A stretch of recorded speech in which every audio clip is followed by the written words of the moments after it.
حضور نماز پڑھ رہے ہیں، امامہ بیٹی نواسی آ کے سجدے کی حالت میں اوپر بیٹھ گئی ہے، نماز ٹوٹ گئی، بچی نے آ کے حالت سجدہ میں بیٹھ کے سواری بنا کے کھیلنا شروع کر دیا ہے۔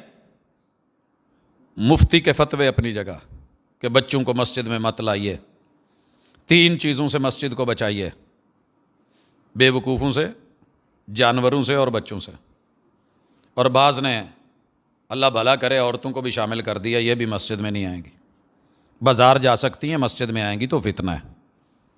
اور جب ہم نے یہ فتویٰ لگاتار یہاں سنا اور مکہ میں دیکھا کہ اہلیہ ساتھ ہے تو ہم نے پوچھ لیا حضور انہوں عورتوں والے پاسے بھیج دو، کہندے نہیں یار کل ہی جانی ہے، مسئلہ ہے۔ تو پھر کیا ہوا؟